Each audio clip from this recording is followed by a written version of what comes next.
Alhamdulillah, Alhamdulillahi Rabbil Alameen, As-salatu was-salamu ala ashraf al-anbiya'i wal-mursaleen, wa ala alihi wa ashabihi wa ahli baytihi wa man ittaba'a sunnati ajma'in. فأعوذ بالله من الشيطان الرجيم بسم الله الرحمن الرحيم قال الله تبارك وتعالى والسماء ذات البروج واليوم الموعود وشاهد ومشهود قتل أصحاب الأخدود النار ذات الوقود إذ هم عليها قعود وهم على ما يفعلون بالمؤمنين شهود وما نقموا منهم إلا أن يؤمنوا بالله العزيز الحميد الذي له ملك السماوات والأرض والله على كل شيء شهيد إن الذين فتنوا المؤمنين والمؤمنات ثم لم يتوبوا فلهم عذاب جهنم ولهم عذاب الحريق إن الذين آمنوا وعملوا الصالحات لهم جنات تجري من تحتها الأنهار ذلك الفوز الكبير إن بطش ربك لشديد إنه هو يبدي ويعيد وهو الغفور الودود ذو العرش المجيد فعال لما يريد هل أتاك حديث الجنود فرعون وثمود بل الذين كفروا في تكذيب والله من ورائهم محيط بل هو قرآن مجيد في لوح محفوظ صدق الله العظيم وصدق رسوله النبي الكريم والعاقبة للمتقين ونحن على ذلك لمن الشاهدين والشاكرين والحمد لله رب العالمين. Today we are discussing about Surah Al-Buruj, which is 27th in the sequence of Revelation and the 85th Surah or chapter in the Quran in the 30th juz. Let me read the full translation and then we can go a little bit discussion about it so we could comprehend what is information and what is about it. By the heavens, was-samai, by the heavens, with its constellation or what you call the nebulas, by the promised day of judgment, by the witnesses and that which is being witnessed. Doom be the maker of the ditch, who lit the fuel-fed fire and sat around it to watch what they were doing to the believers. They tortured them for no other reason than they believed in Allah, the Almighty, the Praiseworthy, the one to whom belongs the kingdoms of heavens and earth, and Allah is witness to all things. Those who persecute the believing men and believing women and do not repent shall receive the punishment of hell, wherein they shall have the punishment of the conflagration. As for those who believe and do good deeds, they shall have gardens beneath which rivers flow, which will be the greatest success. Surely the seizure of by your Lord is very severe. Surely He it is who originates the creation of everything, and He it is who will repeat on the day of resurrection. He is the forgiving, the loving, the owner of the throne of glories, the executor of His own will. Have you not heard the story of the warriors of Pharaoh and Thamud? Yet the unbelievers persist in denying the truth, although Allah has encircled them from all around. Surely this is a glorious Quran inscribed in Lawh Mahfuz, the imperishable tablet. Again, these are the wording translation by one person, but there are many ways to explain these words. So this surah is as the other surahs. These are Meccan surahs in the time when Prophet and his companions are in a very severe distress because of the persecution of the Quraysh, the people of the tribe of Quraysh in Mecca. So with this situation, Allah subhanahu wa ta'ala is giving a reference of the people who did. Few of the references are given. One is the people of ditch. The other reference is about the Pharaoh and Samud and their mighty armies and whatever they had. And when they denied the God, they disobeyed the God, they rejected the messenger of God, they denied the commands of God, and God destroyed them, so nothing left. So this is one warning again in favor of Prophet and his companion versus the Quraysh, the disbelievers. So Allah subhanahu wa ta'ala, as you could see, the wordings are showing that this is a threat for them by God directly, that if you do not respect, do not believe, your ending will be like that. But God is also showing himself to be a loving and forgiving God.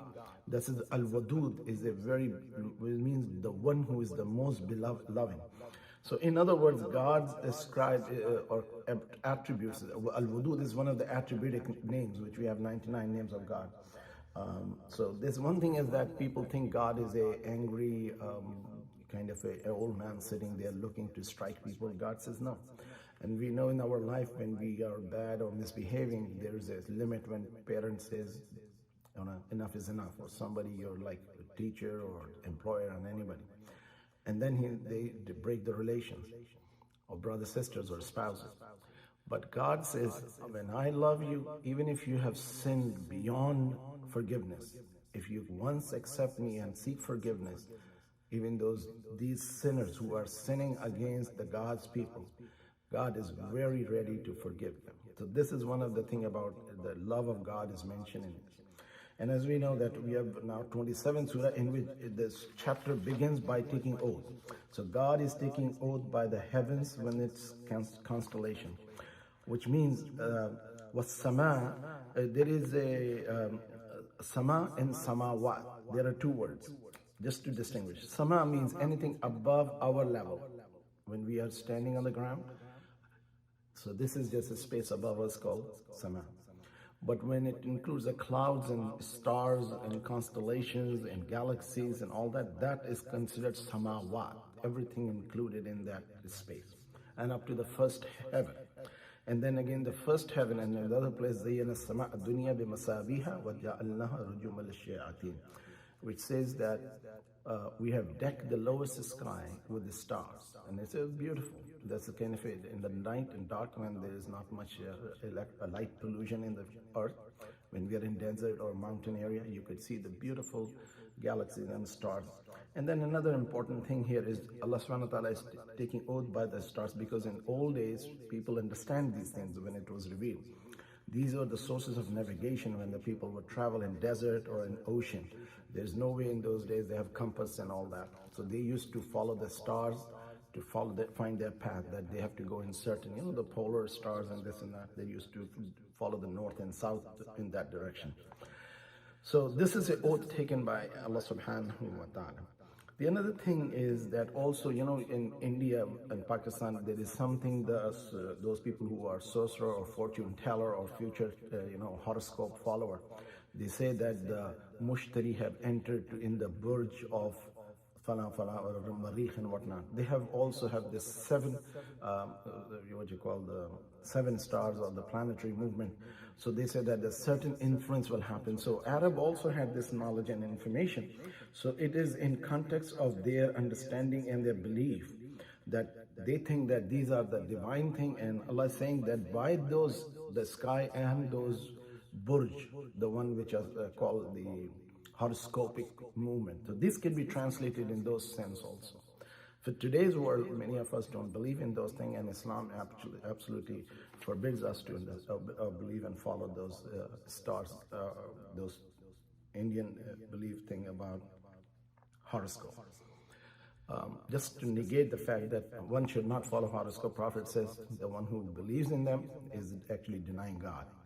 And those who follow them, their supplication is not accepted for so many days, I think 40 days. When they pray, its prayer is null and void. Basically, Allah subhanahu wa ta'ala does not, because they believe it's those stars doing, not God doing the destiny. So for a believer, it's a very important thing. There are Muslim astrologers who say that we say it is done by God. So they are kind of bringing a second option, like, even though we do believe in God, but these stars is like somebody's telling tomorrow's weather. So, there are different things, but best thing is to avoid this, because once we start following those stars, okay, you're born in February, you're born in January, you're such a star, and you're Taurus, you're Aquarius, you are this and that. That's kind of changed the person's personality. Allah subhanahu wa ta'ala is the one who really write the destiny, or have already written destiny, which is written 50,000 years of light years calculation before the creation, which is about 13.5 billion years of the what our knowledge is. So this is something to reference in the context. Well, Yawm al-Ma'ud, and the day which has been, Ma'ud means wa'ada in Urdu, basically to say the day of the promise, that is the day of judgment. Was Shahid wa Mashhud, and the one who are witnessing and the witness. So there are multiple translations. Shahid is referred to that the Friday which comes every week. And mashhood is that we have to go there to testify. The shahid means Jummah comes in and we testify Allah and God. And then we go and pray every Jummah. And then the mashhood is that it is the place of Arafah in Mecca where we go for Hajj once in a lifetime. So this is two references. The other thing also is that those people who were committing the crime, the people of ditch, who were committing the crime and were witnessing, and those who were witnessed because they were the one who were persecuted. قُتِلَ أَصْحَابِ الْأُخْدُودِ, and the people of the ditch were to be killed. In other words, these were the people. I will just explain you in a moment what is the background of this. النَّارِ ذَاتِ الْوَقُودِ, and they were fueling the fire in the ditch. Izhum Alaihi qu'ud, as they were sitting around it, means there were a group of soldiers who were there, or the people of the king who were sitting around there. They had made ditches around on the area, and on that they had put the fuel, and they were fueling the fire, and they were forcing the believers. It is referred around 20 to 40,000 Yemenites were forced and thrown into, with the children and women, into burning fire. وَهُمْ عَلَى مَا يَفْعَلُونَ بِالْمُؤْمِنِينَ شَهُودٌ, and they were the witness on that, what they were doing to the وَهُمْ عَلَى مَا يَفْعَلُونَ بِالْمُؤْمِنِينَ شَهُودٌ, and they were witnessing, they were themselves the witness of what they were doing unintentionally, without even thinking. When people are doing wrong, they think it's okay to do it, and they were doing it without thinking to the faithful people. And the وَمَا نَقُمُ مِنْهُمْ إِلَّا أَنْ يُؤْمِنُوا بِاللَّهِ الْعَزِيزِ الْحَمِيدِ, and the sin of the believers was nothing but the belief in that God, Allah subhanahu wa ta'ala, the almighty and all praiseworthy. الَّذِي لَهُ مُلْكُ السَّمَاوَاتِ وَالْأَرْضِ, the one to whom belongs all the dominions of is samawat. You see, this samawat, that includes everything, the stars and the galaxies and everything, what is in the clouds and in the heavens all over, the seven heavens and all the planets and whatnot being created. Wal ard, all the planets. Wallahu ala kulli shay'in shahid, and indeed Allah is witness about everything, is witnessing what is being done. إن الذين فتنوا المؤمنين والمؤمنات ثم لم يتوبوا فلهم عذاب جهنم ولهم عذاب الحريق, and those who were doing fitna. Fitna means it comes from fitna. It means test, or it means also punishing, or those who were giving painful time to the believers and men and believing women, and they still, after committing the crime against the Muslims, men and women, if they still did not repent it. So summa lam yutu, even though they did the wrong, then there's a chance of repentance, and God is willing to forgive them, but they did not repent it. For them there is a blazing fire, and a fire which is a special fire, besides just a hellfire. There is adhab jahannam wa lahum adhabul hariq. Means there are two types of fire has been described. As it is mentioned, there are 7 types of hell, and among them hariq is one of them, which is going to be very intensely blazing. What is referred to this is that there are few understanding by the people who summarize this, that those people will be especially punished for, one is disbeliever and one is who is enemy to disbeliever. And the scholar says, do not hurt, do not insult, do not physically or spiritually in any way mistreat a believer. Do not backbite a believer, do not slander, do not gossip, do not do any wrong to the Muslim. because this is a promise that if the one who tried to hurt the feeling or the physical or the spiritual or emotional health of the believer, and then still they did not repent it, and it includes particularly both mu'minina wal mu'minat, men and women both. If a person intentionally, believing person himself or non-believing, both of that are included, and anywhere a believer, as in one of the hadith, prophet says, the honor of a believer is more than the sanctity of Kaaba. If a person is, in other words, it says that if a person is stuck inside the Kaaba, can you break the wall of the Kaaba? It's a sin. Otherwise, it says, yes, you can break the Kaaba's wall to bring the person out, not that you lock him and die inside. So Allah subhanahu wa ta'ala is saying that those people who are sinner will go to hell, or disbeliever go to hell. Yet the one who has tortured the believers, in spite of disbelieving, they will have a special punishment. Besides being in hell, there is a special hellfire which is known as Hariq, which burns. So what does that mean? Because eternally, those people who will go to hell will not be able to die. But these particular people will be burned down and then will be resurrected. So they keep experiencing burning and resurrection. Burning and resurrection. إِنَّ الَّذِينَ آمَنُوا وَعَمِلُوا الصَّالِحَاتِ لَهُمْ جَنَّاتٍ تَجْرِي مِنْ تَحْتِهَا الْأَنْهَارُ ذَلِكَ الْفَوْزُ الْكَبِيرُ. And those who believe and did the righteous deed, عَمِلُوا الصَّالِحَاتِ, for them there is a paradise under which the rivers are flowing. And this is the greatest of the success. Zalikal fawz. Fawz means success. Kabir means greatest of the success, because there's no end to that paradise. So there are a lot of things in this to understand. There's two words just to explain that. When I said sama and samawat, both are used. The difference between sama is what is just above us. This is space. But samawat means all the way up to the stars in first heaven to second to third and fourth. That is where Quran talks in two words. Number two is that there is a fa'al. وَهُمْ عَلَى مَا يَفْعَلُونَ فَعَل. Fa'al is something which we do in action, all right, without intention, okay? And fa'al is also action. It's a verb. It means action. So somebody instinctively, without thinking, do, like when I have, when I'm doing some work to get into my car, start driving without thinking that I have to go somewhere. It's already understood. Or if I am joined by a friend and it started hurting people or doing wrong, without thinking that's wrong, just because my companions did it. But then amal.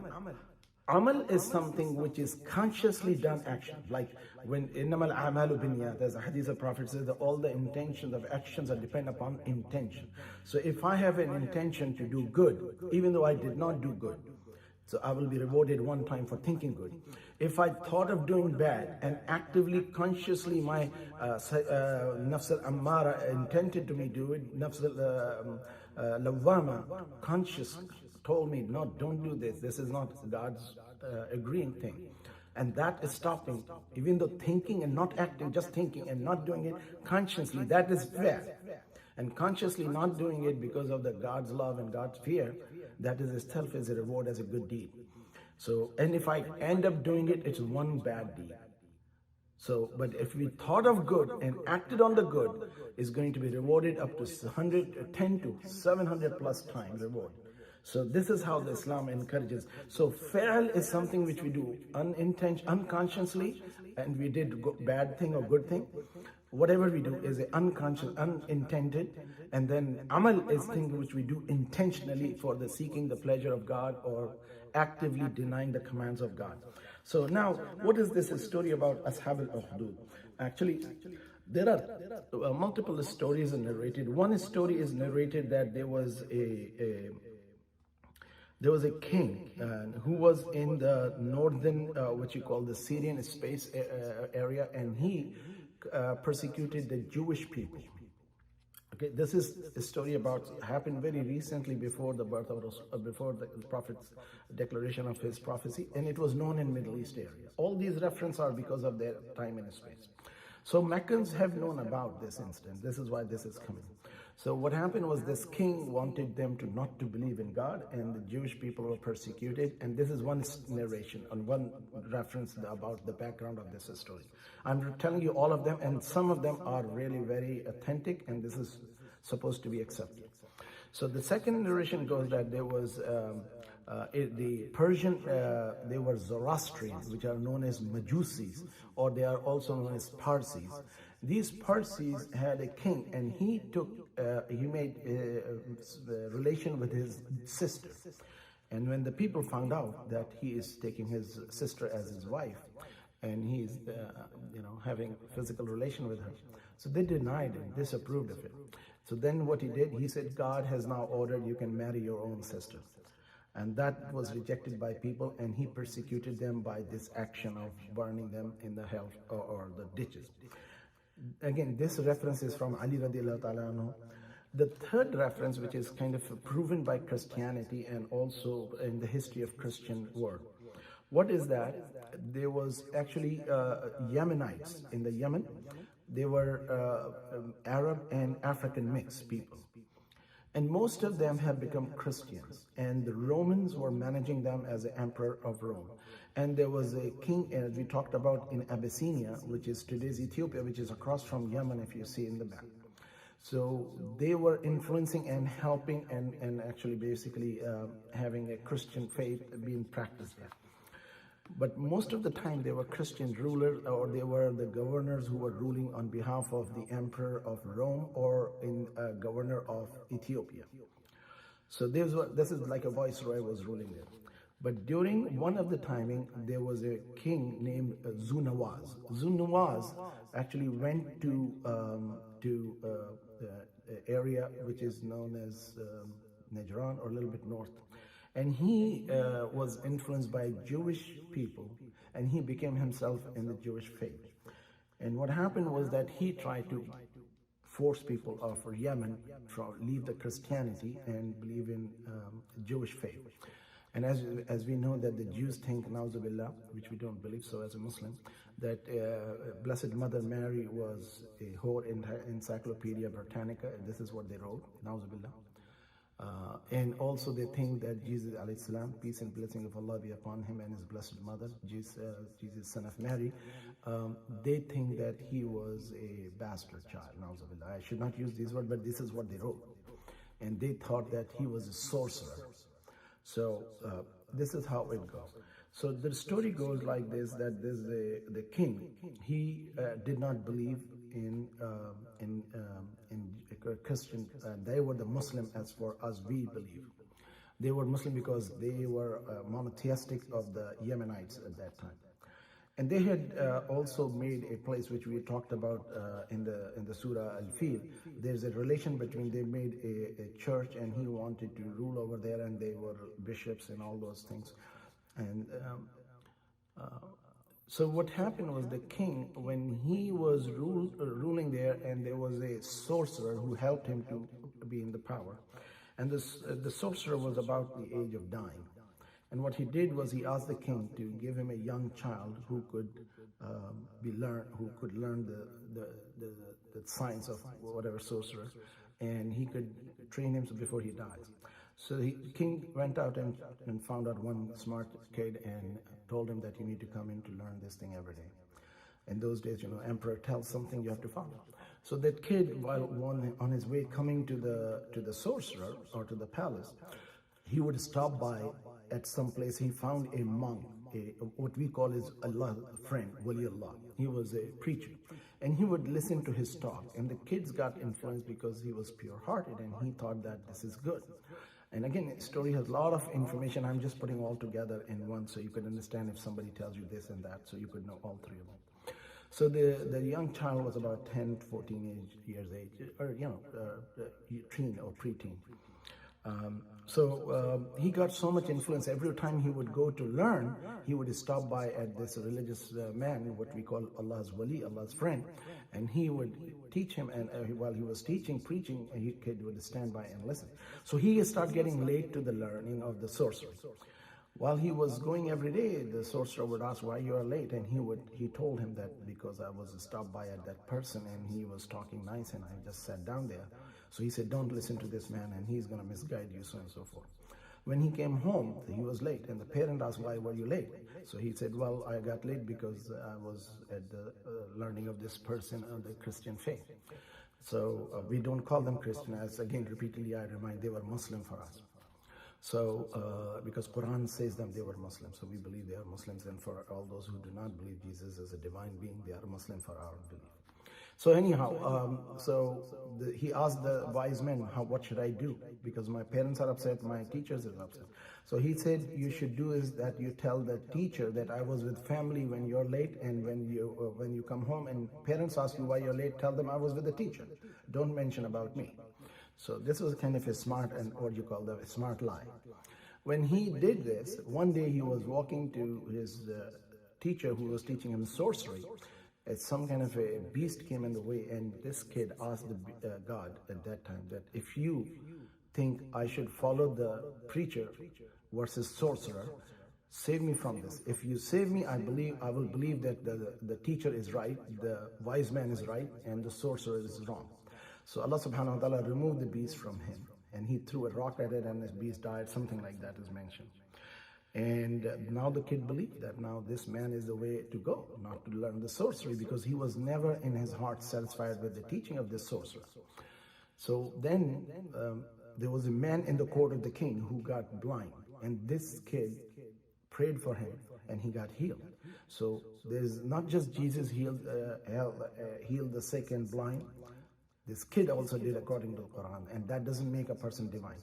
And what happened is that when the teacher, the person who was sick, he said, you heal me. He said, no, I did not heal you. It is the God who healed you. And the God, my God and your God healed you. So then there were more other people who got sick, and this kid would heal. So he started performing miracles without realizing. And then the king was aware of this thing, and he said, how could you be healing these people? I'm teaching you sorcery and whatnot. The king said, the kid was honest. He said, no, this is not what it is. It is the God who cured him, not me. So the king says, I am the God, and I am supposed to be blah, blah, blah, and saying things like that. He started persecuting those people. And he finally found out that there's a teacher who's teaching the kid. He got that teacher in, and he killed him. He cut him into 2 pieces from this. He saw with the saw. Then he brought his own courtier who got healed, and he says, do you believe that I am the mighty and whatnot? I healed you? And he said, no, it's my and your God did it. He cut him into 2 pieces. Then he sent for the kids to be captured and to be punished. So what happened was the kid was, and again, this is the hadith narration. The kid was told to be made an example for people. He gathered the people, and he commanded that soldiers to take this kid up into the mountain and throw him from mountain. And the kid, he made pray to the God that, oh God, take care of these people. They are trying to kill me. And Allah subhanahu wa ta'ala brought kind of an earthquake shaking, and what capturers were scared and whatnot, or fell down, and the kid came down to the mountain, and king asked what happened. He said, God took care of the people who were trying to hurt me. Then he told his people to take him to the ocean, in the middle of the ocean, drown him. While they were taking him on the boat, the kid asked same supplication to God, oh God, heal me. If you heal me, I'll be always grateful to you. God took care of us. In other words, it's a lesson for us that trust in God when you are in trouble. Do not go to the non-godly sources of seeking help.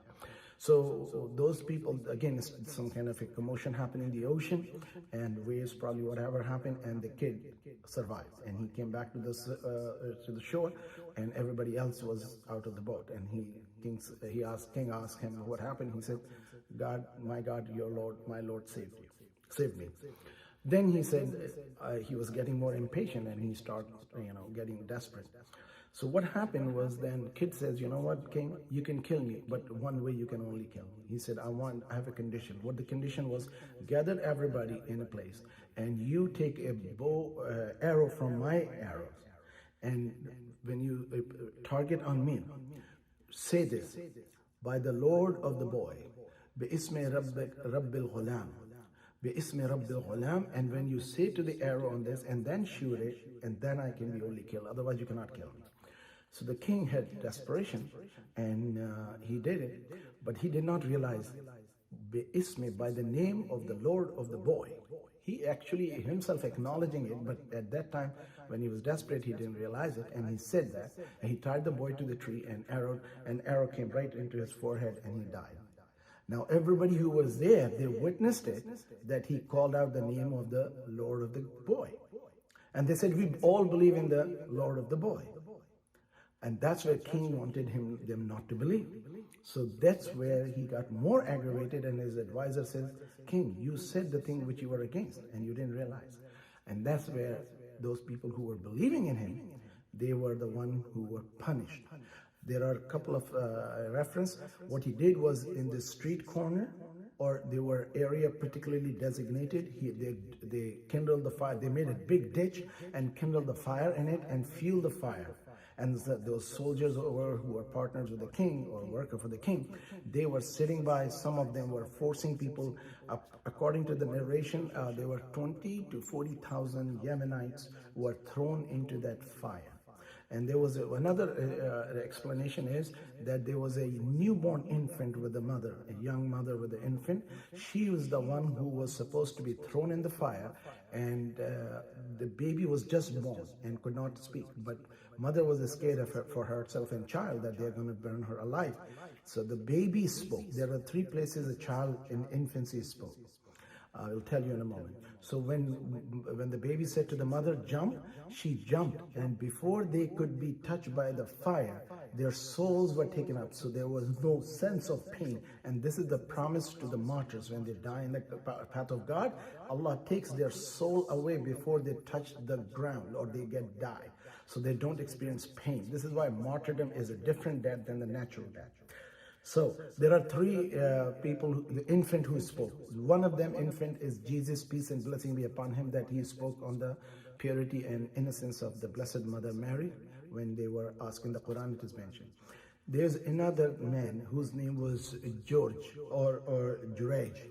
It was a people of belief in Israelites, and he was very elderly, old man. And there was a a prostitute. She was hired by another person, so make him, George, look bad in the people's eye. And Jurej his name was, and she was actually being impregnated by another person, another shepherd or whatnot. And she accused Jurej, because Jurej was not married and he would live by himself. And when the Jurej was accused, people all respected him and loved him and liked him, that he's a righteous, pious man. And when the baby was born, this woman said, it is Jurej's child, and he raped me. Now the people were gathered together, and Allah subhanahu wa ta'ala made the child to be testifying in favor of Jurej, and the newborn baby spoke that my father is that man, not Jurej. And everybody witnessed it. At that time, this woman repented, and the man who accused him was actually punished. Because in Israelites or the Jewish faith, one cannot have a child out of wedlock. So this is what is the story. The second time. The third time is this baby of the people of the ditch, s.a.w, that newborn infant spoke about the innocence of the mother and said, we are on the righteous path. The baby says, mother, do not die, do not fear of death.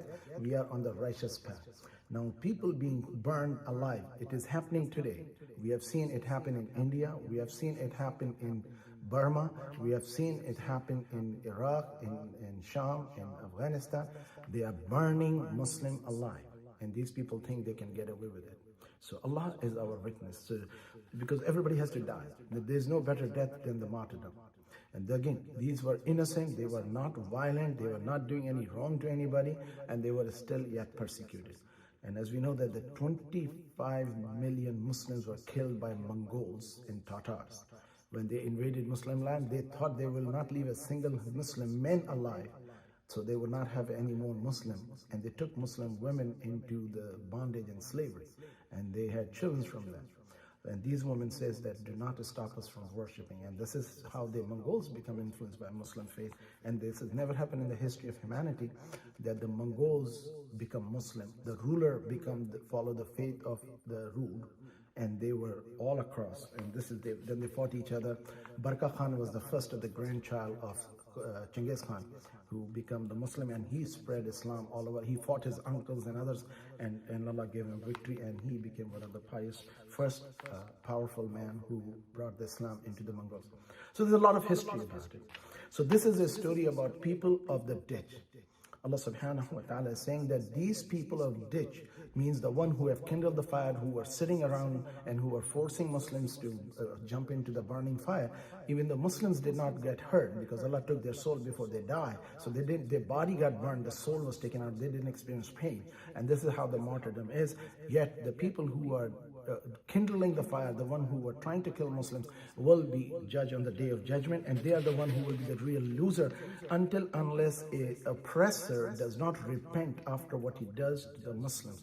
As Prophet says, in my nation there will be an oppressor and oppressed, both will be enter the paradise. So Sahaba says, what do you mean by this, Ya Messenger of God? He said, Wahshi was one of the men who killed Prophet uncle in the battle of Uhud, and later on he became Muslim. So his uncle was a martyr, Prophet's uncle was a martyr, Hamza. We should talk about it in one of the last sessions. He became martyr, and the killer, Wahshi, who was hired, he was an African, very great, good thrower of the spear, what do you call the spear, and he later on became Muslim, and he killed the man who claimed to be the false prophet, Musallim Kadhab. He killed him. He said, this is the only way I can wash my sin, and that he died as a believer. So these are the stories of all this happened. So Allah subhanahu wa ta'ala is telling us that if you hurt the believer, you will be punished. The believer would not suffer when you persecute them. And when they are relieved from this body and soul separated, they do not get hurt, and they go into the paradise, and they are in the, as they said, إِنَّ الَّذِينَ آمَنُوا وَعَمِلُوا الصَّالِحَاتِ, those who believe and did the righteous deed, for them there is a paradise promise under which the rewards are flowing, and this is the greatest of the success. And then next verse now changing that, indeed your Lord's grip or seizure or capture is very strong, and the grip of your Lord is very strong. إِنَّهُ هُوَ يُبْدِي وَيُعِيدُ, and he is the one who yubdi wa yu'id. He's the one who is the originator, and he will resurrect everything. So what we believe in incarnation or reincarnation is Islamic belief is that we all will be finished, and then Allah subhanahu wa ta'ala will have the trumpet blown second time, and people will come back to the life. So this is something to understand. It's very important here. He is the yubdi. Allah is the one who brings from non-existence to existence. So if we have something like when we cook a meal, we have the meal is ingredients we got. Like parents have a child, they were carrying a sperm in oven. That's how the baby come in existence. When you make a tree, you put a seed into the ground to have a tree, and you have a fruit of it. So this is how Allah is the one. Now we can take the example like a laptop and computer. They were existing, we just composed them in such a way or discovered them, and we are using the technology. So we are not the God who brings from none to existence.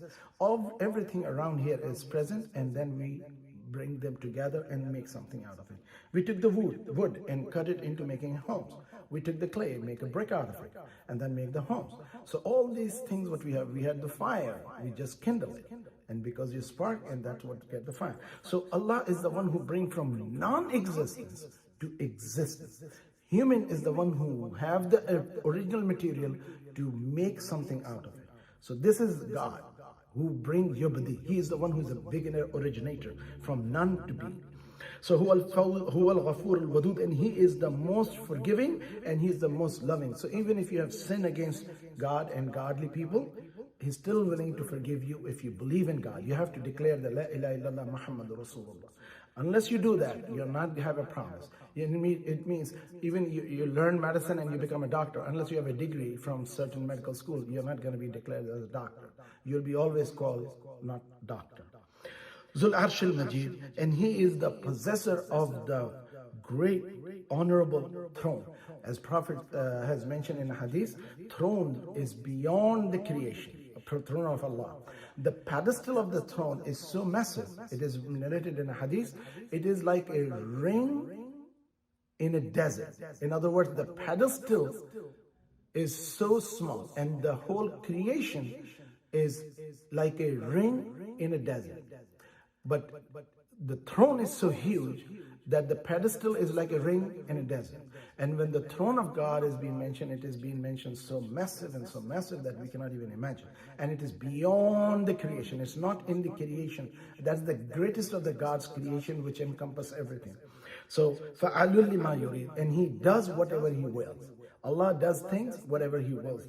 He can forgive anybody, He can punish anybody. Even though there's one question will come that will we get into paradise because of our deeds?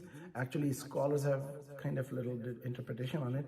A person will enter, no matter how righteous and pious is, will enter the paradise because of the mercy of Allah, not because of his deeds.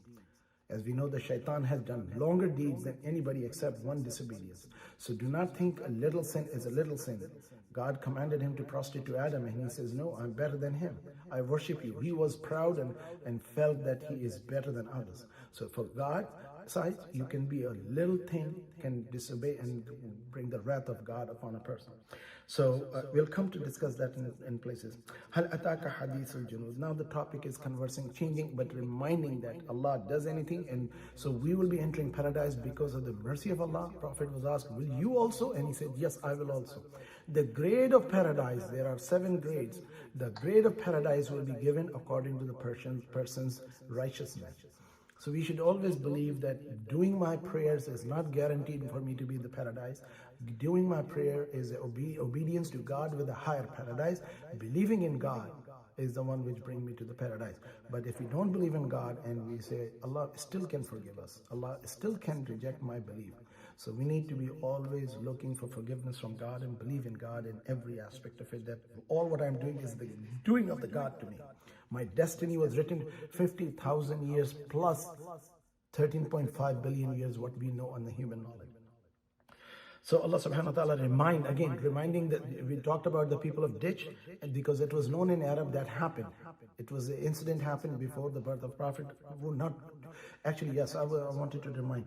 The Christian history tells that 523 to 525, this is the era when this thing, the incident happened, and it is written in the history and the record of Christian faith, that those who were Christian were persecuted by the Jewish king of those people, Zunawaz. Zunawaz was the king who persecuted, he was a Jewish king. So he thought that the Christians are basically believing in Jesus, which is a false faith. That's what is the thing about it. Because Jews still don't believe in Jesus or the Christianity. They were never supposed to be together, but Allah subhanahu wa ta'ala says in the Quran, وَلَن تَرْضَى عَنْكَ الْيَهُودَ وَلَا النَّصَارَى حَتَّى تَتَّبِعَ مِلَّتَهُم. In Surah Baqarah we read about it. The Christian and Jews will never follow your way unless you believe in their way. As you would see, the Christians and Jews both want you to follow them, not to God. Muslim says follow God, not Muslims. This is the difference in our preaching and their preaching. بَلِ الَّذِينَ كَفْرُوا فِي تَكْذِيبٍ.